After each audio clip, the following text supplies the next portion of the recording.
നീലാംബരി. രചന നീലാംബരി. അവതരണം Shahul Malayil. Editing Faisal C Ennunjeri. Adi, എന്താടാ? ഞാനെല്ലാം കണ്ടു. നിനക്ക് അവളെ അങ്ങ് ബോധിച്ചല്ലേ? ഞാൻ അന്നേ പറഞ്ഞല്ലേ അതൊരു ഒന്നൊന്നര മുതലാണെന്ന്. പിന്നെ എങ്ങനെയാ ഏതോ പട്ടിക്കാട്ടിൽ കിടന്നവളെ ഈ ചക്കര അടിച്ചെടുത്ത് അവിടെ ആ സൗന്ദര്യത്തിൽ മങ്ങി തന്നെയാ. നിനക്ക് അവളെയും കൊണ്ട് നാട് വിടാൻ ഒക്കോടാ. പറ്റുമെങ്കിൽ ഒന്ന് ചെയ്ത് കാണിക്ക്. നിന്റെ പെങ്ങൾക്ക് വേണ്ടി നീ അവളെയും കൊണ്ട് എങ്ങോട്ടാ പോകുന്നതെന്ന് ആരും അറിയാൻ പാടില്ല. അതുപോലൊരു പോക്ക് പോകാൻ നിനക്ക് പറ്റുമോ? മാഷി ഇട്ട് നോക്കിയാൽ കാണരുത്. പറ്റുമോ നിനക്ക്? മാധവി ആദിത്യന്റെ ചെവിയിൽ പതിയെ ചോദിച്ചു. മമ്മി, നിങ്ങൾക്ക് ഈ ആദിത്യനെ കുറിച്ച് എന്തറിയാം? ആദിത്യൻ ഇതുവരെ ചെയ്തത് എന്തെങ്കിലും നിങ്ങൾ അറിഞ്ഞിട്ടുണ്ടോ? ഇല്ല. അതാണ് ആദിത്യൻ. ആദിത്യന് പ്രായം 41 കഴിഞ്ഞു. ഈ കാലത്തിനിടയ്ക്ക് ഞാൻ കാണാത്ത പെണ്ണുങ്ങളില്ല. പിന്നെയാ ഇവള്. ശ്രീനി, എനിക്ക് നിന്റെ ഒരു സഹായം വേണം. ശിവനാഥ് ചോദിച്ചും ശ്രീനിവാസൻ കഴിപ്പ് നിർത്തിയയാളുടെ മുഖത്തേക്ക് നോക്കി. ശ്രീനി, കിരണും ഉണ്ണിക്കുട്ടനും കുറച്ചു ദിവസം ഓഫീസിലേക്ക് ഇല്ലെന്നാ പറയുന്നത്. കല്യാണമൊക്കെ കഴിഞ്ഞല്ലേ, ഹണിമൂണൊക്കെ ആഘോഷിക്കാൻ പ്ലാൻ കാണും. അപ്പൊ കുറച്ചാളത്തേക്ക് ഞാൻ വീണ്ടും പഴയ പോലെ കളത്തിലേക്ക് ഇറങ്ങാൻ പോവാ. ഓഫീസിലേക്കും മറ്റു ബിസിനസ് കാര്യങ്ങളെല്ലാം നോക്കണം. നീയും ഫ്രീ അല്ലേ? എൻ്റെ കൂടെ കൂടുന്നു. എൻ്റെ മാനേജർ വിക്രം നമ്മളോടൊപ്പം കാണും. നീയും കൂടി ഉണ്ടെങ്കിൽ പഴയ പോലെ എനിക്കൊരു സഹായമായേനെ. എന്തു പറയുന്നു? പിന്നെന്താ, എനിക്ക് വേറെന്താ പണി? എന്തിനും ഞാൻ കൂടെ കാണും. പിന്നെ ശിവ, ആദിത്യൻ, അവനെയും കൂടി ഒന്ന് കൂടെ കൂട്ടാടൂ. ഞാൻ പറഞ്ഞാൽ അവനൊന്നും കേൾക്കില്ല. നീ ആവുമ്പോൾ തഞ്ചത്തിനെല്ലാം പറഞ്ഞ് മനസ്സിലാക്കി കൊടുക്കും. നിന്റെ രീതികളൊക്കെ അവൻ കണ്ട് പഠിക്കട്ടെ.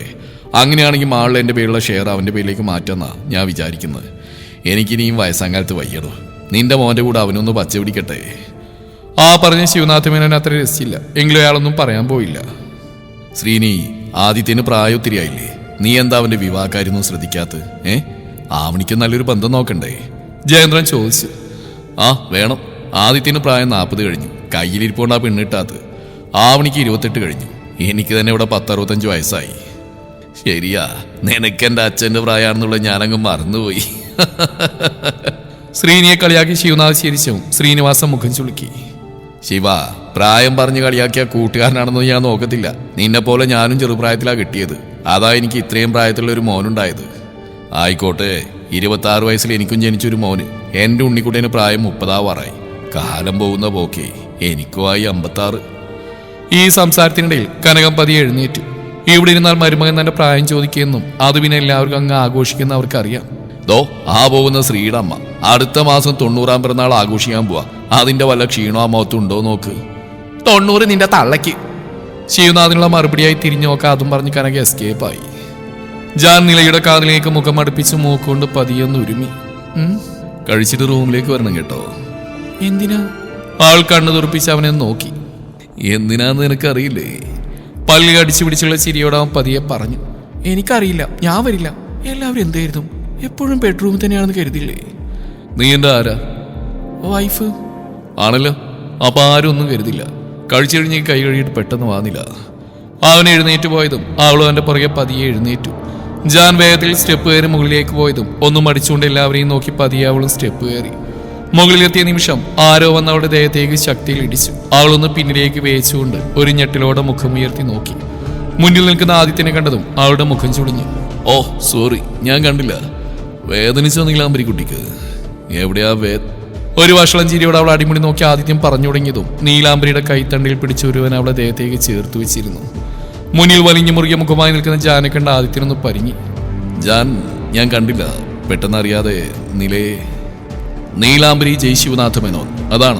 അതാണ് ഇവിടെ പേര്. വേറെ വാലും തലയൊന്നും ആദിത്യം ചേർക്കണമെന്നില്ല. ദേഹത്ത് വന്ന് മുട്ടിയെങ്കിൽ സോറി പറഞ്ഞ ശേഷം മുഖം കുനിച്ച് നടന്നു പോകണം. അല്ലാതെ നിന്റെ അമ്മയുടെ വേണ്ട. ജാൻ ദേഷ്യത്തോടെ നിശ്വസിച്ചു. മിസ്സിസ് ശ്രീനിവാസന്റെ കുടുംബ മഹിമ നീ എൻ്റെ വൈഫിൻ്റെ അടുത്ത് ഇറക്കണ്ട. ഇറക്കിയ ഈ ജാനാരാണെന്ന് നീ അറിയും. ഇത് നിനക്കായി എൻ്റെ ലാസ്റ്റ് വാണിംഗ്. ഇനിയൊരു പറച്ചിലുണ്ടാവില്ല. അതും പറഞ്ഞ് അവളെയും കൊണ്ട് ജാൻ റൂമിലേക്ക് കയറി വാതിൽ വലിച്ചടച്ചു. ആദിത്യനെ മുഷ്ടിയിടുണ്ടു. മിസ്റ്റർ ജയ് ശിവനാഥ് മേനോൻ, നിന്നെ താമസിയാതെ ഞാൻ ഒരിടത്തേക്ക് പറഞ്ഞു വിടും. ആവണിക്ക് പോലും സ്വപ്നം കാണാൻ നിന്നെ ഞാൻ വിട്ടുകൊടുക്കില്ല. അപ്പോഴാ നിന്റെ ഭാര്യ നീലാംബരിക്ക്. ഹോസ്പിറ്റലിൽ തന്റെ ഓഫീസ് റൂമിൽ ചേർന്നുള്ള പ്രൈവറ്റ് റൂമിലായിരുന്നു ശ്രീ പാർവതി. ഏത് നിമിഷമാണ് ശോഭന ടീച്ചർ സരേഷം വിട്ട് ഉണരുക എന്ന് പറയാൻ കഴിയില്ല. അതുകൊണ്ട് മാൻഷനിലേക്ക് പോവാതെ ശ്രീ കാത്തിരുന്നു. ഇത്രയും മനസ്സിലാക്കിയ സ്ഥിതിക്ക് ബാക്കി കൂടി അറിയണമെന്നുള്ളത് ശ്രീക്ക് നിർബന്ധമായിരുന്നു. ശോഭന ടീച്ചറുടെ ആയുസിനു വേണ്ടി ശ്രീ പ്രാർത്ഥിച്ചു. നീലാംബരിയെ മാറോടണച്ചു പിടിച്ച് ജാൻ കിടന്നു. ഇന്നത്തെ ദിവസം പുറത്തേക്കൊന്നും പോയിരുന്നില്ല. പരസ്പരം പ്രണയിച്ചും മനസ്സുറന്നും ശരീരം പങ്കുവച്ചും അവൻ അവരുടെ കൂടെ ഈ ബെഡിൽ തന്നെയായിരുന്നു. 2 ദിവസത്തെ ഉറക്കം മുഴുവൻ ഉറങ്ങിത്തീർക്കാൻ തന്റെ പെണ്ണിനെ ഒരിക്കൽ കൂടി ചേർത്ത് പിടിച്ചു ജാൻ. ഈ രാത്രി താൻ ഇനി അവളെ ശല്യം ചെയ്യില്ലെന്ന് അവൻ ഓർത്തു. എങ്കിലും അവൾ ഇങ്ങോട്ട് വന്നൊരു ചെറു സൂചന തന്നാൽ തനിക്കത് കണ്ടില്ലെന്ന് അടിക്കാനും കഴിയില്ല. അവൻ അവളുടെ ചുണ്ടിൽ അമർത്തി മുത്തി. അവളിൽ നിന്നൊരു ദീർഘനിശ്വാസം ഉതിർന്നു. അവളെ പതിയെ ബെഡിലേക്ക് എടുത്തി അവൻ എഴുന്നേറ്റു. നിലത്തിടുന്ന ട്രാക്ക് പാൻറ് എടുത്ത് ധരിച്ചുകൊണ്ട് അവൻ ടേബിളിൽ നിന്ന് ജഗ്ഗിൽ നിന്ന് വെള്ളമെടുത്ത് ഉയർത്തി കുടിച്ചു. ശേഷം ഡ്രസ്സിംഗ് റൂമിലെ തന്റെ വാൾഡ്രോബിനുള്ളിൽ നിന്ന് ഡയറിയുമായി റൂമിലേക്ക് വന്ന് തന്റെ സൈഡിലെ ടേബിൾ ലാമ്പ് ഓൺ ചെയ്ത ശേഷം ബെഡിലേക്ക് ചാരിയിരുന്നു. പെട്ടെന്നാണ് നീലാംബരി കണ്ണു തുറന്നുകൊണ്ട് പിടഞ്ഞെഴുന്നേറ്റത്. അവൻ ഡയറി വേഗം തന്നെ പില്ലോക്കടിയിലേക്ക് മാറ്റിവെച്ചു. മാറിൽ നിന്നും പുതപ്പൂർന്ന് വീണെന്ന് അവൾ ശ്രദ്ധിച്ചില്ല. ഈ പെണ്ണ് ഒരു ചിരിയോടെ ഞാൻ അവൾക്കടുത്തേക്ക് ആഞ്ഞു ചെന്നു. എന്താടി എന്റെ കൺട്രോളുകളായിട്ട് ജനിച്ചതാണോ നീ? അവിടേക്ക് അവന്റെ വലത് കൈ പായിച്ച് കയറ്റിക്കൊണ്ട് അവൻ ചോദിച്ചു. അവൾ പുതപ്പ് വാരി ചുറ്റി. ഉണ്ണിയേട്ടൻ എന്തെടുക്ക ഇവിടെ? ഉറങ്ങിയില്ല ഇതുവരെ? ഒരു മെയിൽ ചെയ്യാനുണ്ടായിരുന്നു. ഞാൻ കുറച്ച് ലേറ്റാവും, നീ കിടന്നു. ഉറക്കച്ചടവോടെ അവൾ അവനെ നോക്കിയ ശേഷം ആ നെഞ്ചിലേക്ക് മുഖം ചേർത്തു. അവൻ അവളെയും കൊണ്ട് ബെഡിലേക്ക് മലർന്നു. ശേഷം ഒന്ന് ചെരിഞ്ഞു വന്ന് പുതപ്പിനുള്ളിലേക്ക് കയറി അവളെ വരിഞ്ഞു മുറുക്കി. പലിശയും കൂട്ടുപലിശയും ചേർത്ത് നാളെ രാവിലെ തന്നെ തന്നേക്കാം. അപ്പൊ ഉണ്ണിയേട്ടൻ്റെ മോള് കുറുകാതെ വേഗം കിടന്ന് ഉറങ്ങിക്കോ. അവളുടെ മുഖം ആ കണ്ണോടിച്ചുകൊണ്ട് അവൻ പറയുമ്പോൾ അവളൊന്ന് പുഞ്ചിരിച്ചു. ആ നിമിഷം തന്നെ അവളുടെ ചൊടികൾ അവൻ നുകർന്നിരുന്നു. പറിച്ചെടുക്കും പോലെ ചുംബിച്ച ശേഷം അവൻ മുഖമുയർത്തിയ നിമിഷം തന്നെ അവൾ വെട്ടിത്തിരിഞ്ഞ് കമിഴ്ന്നു കിടന്നു.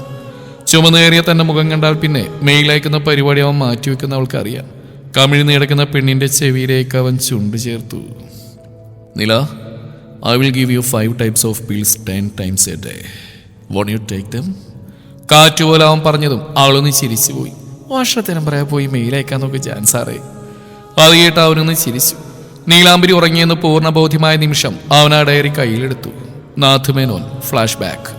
ഗാർഡനിൽ വാട്ടർ ഫൗണ്ടനെ ചുറ്റും ഓടിക്കളിക്കുന്ന ജാനെയും കിരണിനെയും നാഥ് ഒരു പുഞ്ചിരിയോടെ നോക്കിയിരുന്നു. 3 വർഷം എത്ര പെട്ടെന്നാണ് കടന്നുപോയത്.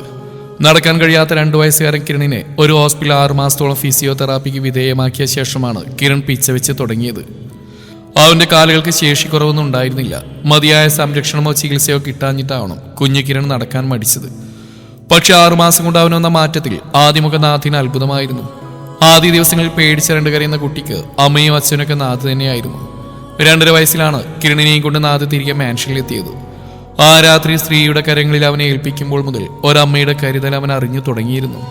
ഇപ്പോൾ മുതൽ ആദിവാസി ഊരിലെ കുഞ്ഞു ബാലയിൽ നിന്നും മേനോൻ കുടുംബത്തിലെ നാഥ് മേനോന്റെ മകനായി മാറിക്കഴിഞ്ഞിരുന്നു അവൻ. കിരണിന്റെ ഐഡന്റിറ്റി സ്ത്രീയോടെങ്കിലും രഹസ്യമായി പറയാൻ നാഥിന് ഭയമൊന്നും ഉണ്ടായിരുന്നില്ല.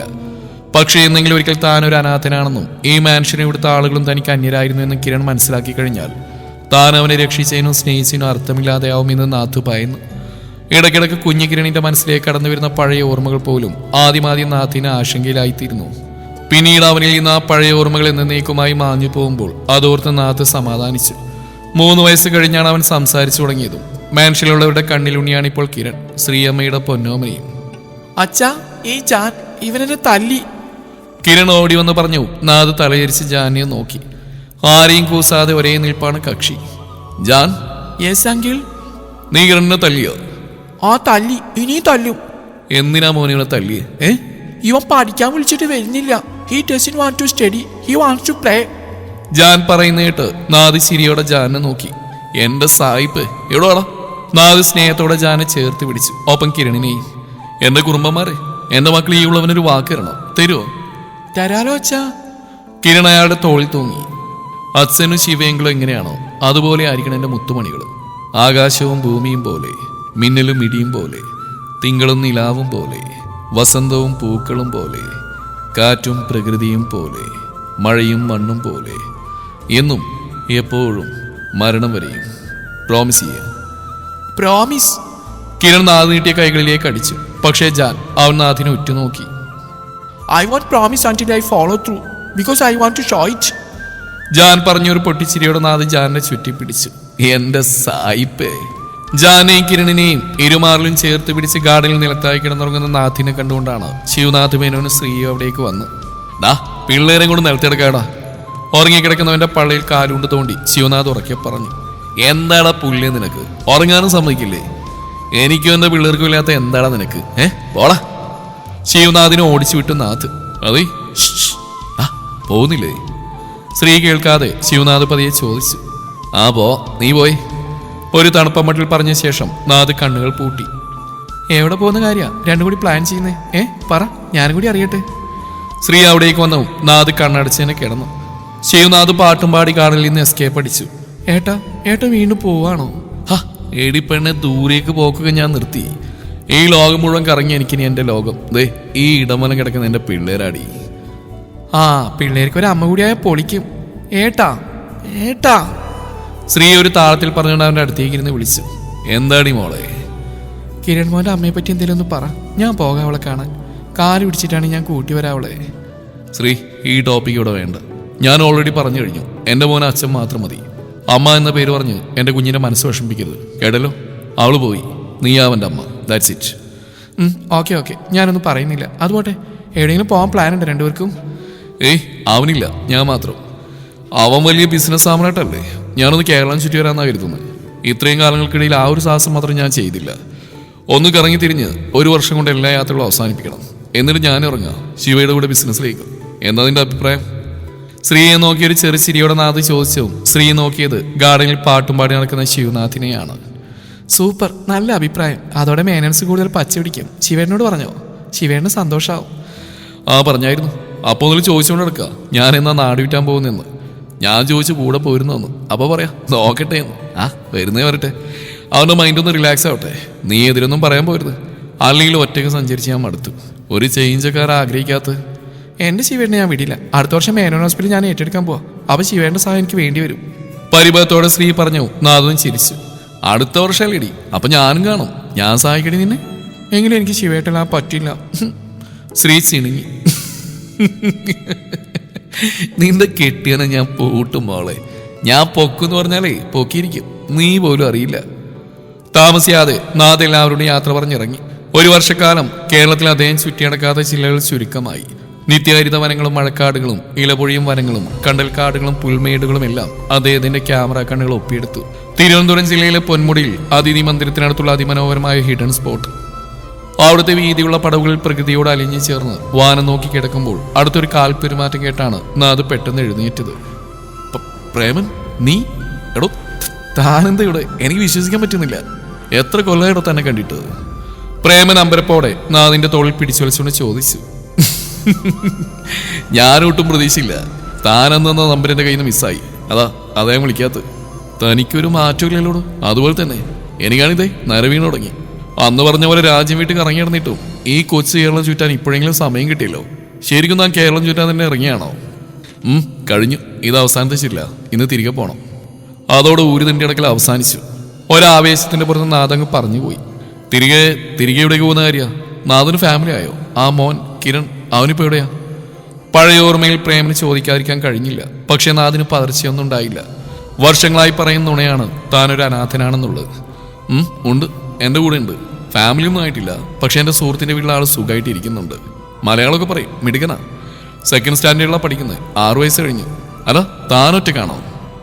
അല്ലടാ, വൈഫിൻ്റെ കൂടെ. അങ്ങോട്ട് നോക്കിയേ. പെട്ടെന്നാണ് നാഥ് ദൂരേക്ക് നോക്കിയത്. ഇരുവരുടെ അടുത്തേക്ക് നടന്നു വരുന്ന ഇരുനിറത്തിലുള്ള മെലിഞ്ഞൊരു പെണ്ണ്. സാരിയാണ് വേഷം. സന്തോഷത്തിൽ ചിരിച്ചുകൊണ്ടാണ് അവൾ വന്നത്. നാഥ് ഒരു ചിരിയോടെ അവളെ നോക്കി. ഇതാണോ പ്രേമ നിന്റെ കല്യാണി? കണ്ടാൽ പ്രായം കുറവാണെന്നൊന്നും പറയില്ല കേട്ടോ.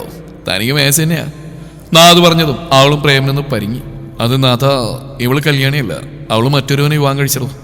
കൂടെ പഠിക്കുന്ന ഏതൊരുത്തൻ്റെ കൂടെ ഒളിച്ചുകൂടി. 2 വർഷത്തോളം ഞാൻ ആ ഷോക്കിലായിരുന്നു. പിന്നെ അമ്മ കൂടി എന്നെ വിട്ടു പോയപ്പോൾ ഞാനാകെ തനിച്ചായി. എൻ്റെ കൂടെ ജോലി എന്നുള്ള ഇവള്. ഞങ്ങൾ ഒരേ സ്കൂളിലാണ് ജോലി ചെയ്യുന്നത്. ഇവൾക്കും ആരുമില്ല. ഒരമ്മയുണ്ടായിരുന്നു, കുറച്ച് മാസം മുമ്പ് മരിച്ചു. ഞങ്ങളുടെ വിവാഹം കഴിഞ്ഞിട്ട് 2 വർഷമായി. ആണോ? ഓക്കെ. അപ്പം അങ്ങനെയാണ് കാര്യങ്ങൾ. പോയവർ പോട്ടിടും. നിങ്ങൾ ഹാപ്പി അല്ലേ? അതാ വേണ്ടത്. ആട്ടെ, എന്താ പ്രേമിൻ്റെ ടീച്ചർ വൈഫിൻ്റെ പേര്? നാഥ് ചോദിച്ചു. അവൾ പതിയെ സംസാരിച്ചു തുടങ്ങി. എൻ്റെ പേര് ശോഭന. എനിക്ക് നിങ്ങളറിയാം. നാഥനല്ലേ? പഴയ കഥയൊക്കെ പ്രേമേട്ടനോട് പറഞ്ഞിട്ടുണ്ട്. കിരൺമോഹൻ സുഖായിരിക്കുന്നു. അല്ല, ചേട്ടൻ ഒറ്റക്കാണോ? അല്ലല്ലോ, ഇത്തവണ എൻ്റെ കൂടെ ഒരാൾ കൂടി ഉണ്ട്, എൻ്റെ പ്രിയ സുഹൃത്ത്. നാഥ് പറഞ്ഞു കഴിഞ്ഞില്ല. അതിനും പേരുവൻ ചാടി വീണു. ഹലോ, ഞാൻ ശിവൻ. Nice to meet you. ശിവൻ എന്ന് കേട്ടതും നാഥ് അവനെ ഒന്ന് കൂർപ്പിച്ച് നോക്കി. എന്താടാ പട്ടി വിളിക്കുന്നേ? ഞാനെല്ലാം കേട്ടു. നാഥ് മേനോയിൽ നിന്ന് നിനക്ക് നാഥനാകാമെങ്കിൽ എനിക്ക് ശിവനും ആകാം. എൻ്റെ പേര് നീട്ടി വിളിച്ച് കൊളാക്കുമെങ്കിൽ നിന്റെ പേര് നാളും പറഞ്ഞ് അർച്ചന നടത്തിയാൻ, കേട്ടല്ലോ. ഇനി നീ നാഥൻ, ഞാൻ ശിവൻ. മുൻവഴി ഏം വഴി. ശോഭനയോട് എന്തോ പറഞ്ഞ ശേഷം പ്രേമ നോക്കുമ്പോൾ കാണുന്നത് നാഥനും ശിവനും പരസ്പരം രഹസ്യം പറയുന്നതാണ്. എന്താണ് കൂട്ടുകാരന്മാർക്കിടയിൽ ഒരു രഹസ്യം പറച്ചില്ലേ? ഏയ് ഞാനിവനൊന്ന് ഉപദേശിച്ച ഇവന് കേരളം കണ്ട് മതിയായില്ല പോലും. അല്ലേടാ നാഥൻ മോനെ, വള നിന്നെ കൂടെ നോക്കി എന്നെ പറഞ്ഞാൽ മതിയല്ലോ. ശവമല്ല ശിവൻ. മോനെ ശിവനെ നമുക്കൊന്ന് കാണണം. തന്റെ വെള്ളാരങ്കണ്ണുകൾ ചിമ്മിക്കൊണ്ട് നാഥ് പറയുമ്പോൾ ശോഭനയും പ്രേമനും പരസ്പരം നോക്കി ചിരിച്ചു. കേരളം കണ്ട് മതിയായില്ലെങ്കിൽ ഞങ്ങളുടെ ഒപ്പം പോയിരുന്നോ? അല്ല പോയിരുന്നോ ചോദിക്കുന്നില്ല. രണ്ടാളും ഞാനങ്ങ് തട്ടിക്കൊണ്ട് പോവാ. ദേ വിളിച്ചിട്ട് വന്നില്ലെങ്കിൽ കൊണ്ടുപോയി പൂട്ടിയിടും, നോക്കിക്കോ, പ്രേമൻ ചിരിയോടെ പറഞ്ഞു. അതെന്തൊരു വർത്താനാടോ പ്രേമ, നീ വിളിച്ചാൽ ഞാൻ എവിടെ വരും? കാടോ മേടോ വല്ലോ ആണോ? കാടുമല്ല മീടുമല്ല, നല്ല ഒന്നാന്തരം നാട്. ശോഭനയുടെ തോൾത്തായും പ്രേം പറഞ്ഞു. ആ ബിസിനസ്സുകാരൻ ശിവോ, നിനക്ക് അടിയങ്ങളുടെ കൂടെ വരാൻ സമയം ഉണ്ടാവൂടാ? നാഥൻ ശിവനെ കളിയാക്കിക്കൊണ്ട് ചോദിച്ചു. എന്തായാലും നനഞ്ഞു, ഇനി കുളിച്ചേരാ. എവിടെ സ്ഥലം? ഇവിടെ അടുത്ത് തന്നെയാ, എങ്കിലും ഒരു 10-30 കിലോമീറ്റർ പോകണം. അവിടെ 2 ക്ഷേത്രങ്ങളുണ്ട്, ഒരു ദേവീക്ഷേത്രവും ഒരു ശിവക്ഷേത്രവും. ഉത്സവം നടക്കുന്ന സമയം, എല്ലാം കണ്ട് ചുമ്മാന്ന് കറങ്ങാം. എന്തേ എന്നാ വിട്ടുകളയാം അല്ലടാ? പിന്നെന്താ നാഥൻ തമ്പുരാനെ, പോയേക്കാം. ഒരാക്കിയ ചിരിയോടെ ശിവനും പറയുമ്പോൾ 4 പേര് ഒരുപോലെ ചിരിച്ചു. സന്തോഷത്തോടെ അവർ പൊന്മുടി ഇറങ്ങി. പ്രേമന്റെ വീട്ടിലെത്തിയതും ആ വീടും പരിസരമൊക്കെ നാഥനും ശിവനും നന്നേ ബോധിച്ചു. ചെറിയൊരു ഓടിട്ട പുതിയ വീട്. ആ വീടിന് ചുറ്റും ശോഭന പൂച്ചെടികൾ നട്ടു വളർത്തിയിട്ടുണ്ടായിരുന്നു. ശോഭനയുടെ അച്ഛനും അമ്മയ്ക്ക് ഇവിടെയായിരുന്നു താമസം? നാഥ് ശോഭനയെ നോക്കി ചോദിച്ചു. അതെ, അവർ മരിച്ച പിന്നെ കുടുംബ വീട് പൊളിച്ച് ഞങ്ങൾ പുതിയ വീട് പണിഞ്ഞു. അതാ ഈ വീട്. ഇപ്പൊ എനിക്ക് എല്ലാം എൻ്റെ പ്രേമേട്ടനാ. ഞങ്ങളുടെ ഈ കുഞ്ഞു വീട്ടില് ഒരു കുഞ്ഞു ലോകം. എന്റെ നാഥ, ഇവള് പറയുന്നൊന്നും വിശ്വസിക്കരുത് കേട്ടോ. ഇവൾക്ക് ഇവിടെ കുറെ കൂട്ടുകാരൊക്കെ ഉണ്ട്. കക്ഷി സ്കൂളിലെ പഠിപ്പിക്കൽ കഴിഞ്ഞാൽ വൈകുന്നേരം ട്യൂഷൻ എടുക്കും. 2-3 കൂട്ടുകാരികളുണ്ട് ഇവിടെ. ട്യൂഷൻ എടുക്കാനായി കിട്ടിയ പുരയിലെ ഒരു മാഷ് പാട്ട് നൃത്തമൊക്കെ പഠിപ്പിക്കാൻ വരും. അവിടെ വരുന്ന പെൺകുട്ടികളൊക്കെ ഇവളുടെ അടയും ചക്കരയൊക്കെയാ. അതുകൊള്ളാലോ, നല്ലതല്ലേ? ശിവനായി ശരിവെച്ചു. അല്ല, ശിവന്റെ വിവാഹം കഴിഞ്ഞതാണോ അതോ കൂട്ടുകാരനെ പോലെ ബാച്ചിലർ ലൈഫ് ആസ്വദിക്കുകയാണോ? എന്റെ കഴിഞ്ഞതാ അല്ലടാ നാഥൻ മോനെ? കഴിഞ്ഞതാ. അതൊക്കെ നമുക്ക് പിന്നെ പറയാം. നമ്മളെപ്പോഴൊന്ന് കറങ്ങാൻ പോവാ. നാഥൻ പെട്ടെന്ന് വിഷയം മാറ്റി. ആദ്യം ഒന്ന് റെസ്റ്റ് എടുക്കണം, എന്നിട്ടാ കറക്കൊക്കെ പോരെ? മതി, അങ്ങനെ ആവട്ടെ. സന്തോഷത്തോടെ 2-3 ദിവസങ്ങൾ അങ്ങനെ കടന്നുപോയി. നാഥനും ശിവനും കൂടെ കൂടിയതും ശോഭനയും പ്രേമനും വലിയ സന്തോഷമായിരുന്നു. മടങ്ങിപ്പോകാൻ തുനിഞ്ഞവരെ സ്നേഹത്തോടെ ശാസിച്ചുകൊണ്ട് അവർ തടഞ്ഞു വെച്ചു. ഒരു വൈകുന്നേരം ഉച്ചമയക്കം പിടിച്ച നാഥിന്റെ കാതുകളിലേക്ക് ഒരു ചിലങ്കയുടെ ശബ്ദം തുളഞ്ഞു കയറി. ഡാൻസും പാട്ടുമൊക്കെ ഈ സമയം കേൾക്കാറുള്ളതാണ്. പക്ഷെ ഒരാൾ മാത്രം ഒറ്റ കളിക്കുന്ന പോലെ തോന്നിയ നിമിഷം നാഥ് പതിയെ കട്ടിൽ നിന്ന് എഴുന്നേറ്റു. അസ്തമയ സൂര്യന്റെ കിരണങ്ങൾ കണ്ണിലേക്ക് അടിച്ചു കയറുന്ന നിമിഷം തന്റെ വെള്ളാരം കണ്ണുകൾ കുറുക്കി അവൻ പതിയെ പുറത്തേക്ക് ഇറങ്ങി. വീടിന് അല്പം മാറി തടികൾ കൊണ്ട് അഴികൾ തീർത്തൊരു ഓലപ്പുര. അതിനുള്ളിലാണ് പാട്ട് നൃത്തമെല്ലാം പഠിപ്പിക്കാറുള്ളത്. അവിടേക്ക് നടക്കുമ്പോൾ തന്നെ അതിമനോഹരമായൊരു സംഗീതം നാഥിന്റെ കാതിലേക്ക് തുളഞ്ഞു കയറിയിരുന്നു. സിന്ധു ഭൈരവി രാഗത്തിൽ കേൾക്കുന്ന ഗംഗാധീശ്വരം ശങ്കരം എന്ന് തുടങ്ങുന്ന ഭഗവാൻ ശിവന്റെ കർണാടക സംഗീത ആദരത്തോടൊപ്പം ചിലങ്കയുടെ താളവും കൂടിയായതും നാഥിന്റെ കാലുകൾക്ക് വേഗതയേറി.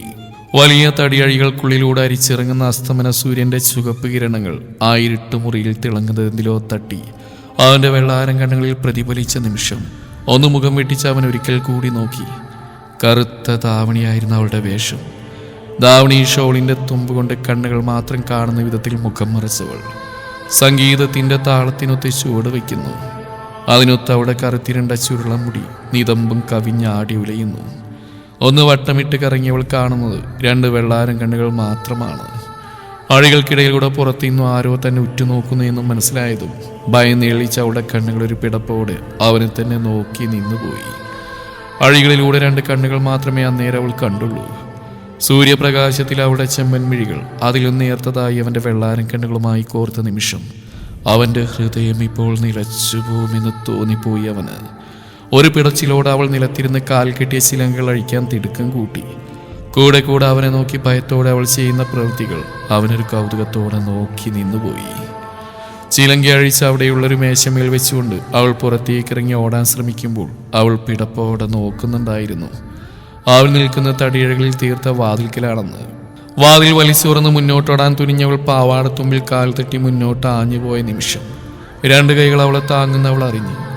ഈണത്തിൽ മിടിക്കുന്ന ഒരു ഹൃദയതാളം കാതിലേക്ക് പതിക്കുന്നതറിയേ അവൾ ആ ചെമ്പൻ മിഴികൾ ഉയർത്തി നോക്കിയതും ആദ്യം കണ്ണിലുടക്കിയത് സ്വർണ്ണ രുദ്രാക്ഷവും അതിൻ്റെ അറ്റത്തുള്ള ത്രിശൂലവുമായിരുന്നു. രോമക്കാടുകൾ വിരിഞ്ഞ നെഞ്ചിൽ തന്നെ മറച്ചു പിടിച്ച മുഖം അമരുമ്പോൾ ഒരാണിൻ്റെ സാമീപ്യം തിരിച്ചറിഞ്ഞവൾ പകപ്പോടെ മുഖമുയർത്തി ആ മുഖത്തേക്കൊന്ന് നോക്കി. ഒരിക്കൽ കൂടി ആ വെള്ളാരം കണ്ണുകൾ തൻ്റെ കണ്ണിലുടക്കിയതും അവനെ തള്ളിമറിച്ചുകൊണ്ട് അവൾ തിരിഞ്ഞോടി. ഭദ്രക്കുഞ്ഞേ. എല്ലാം കണ്ടുകൊണ്ട് ഒരു മരത്തിന്റെ മറവിൽ നിന്ന് നേരിട്ട് ചുറ്റിയ ഒരു സ്ത്രീ ഒരു വിളിയോട് അവൾക്ക് പുറകെ ഓടുന്നത് നാത്ത് നോക്കി നിന്നു. തുടരും ഈ കഥയുടെ ബാക്കി ഭാഗം നാളെ ഇതേ സമയം.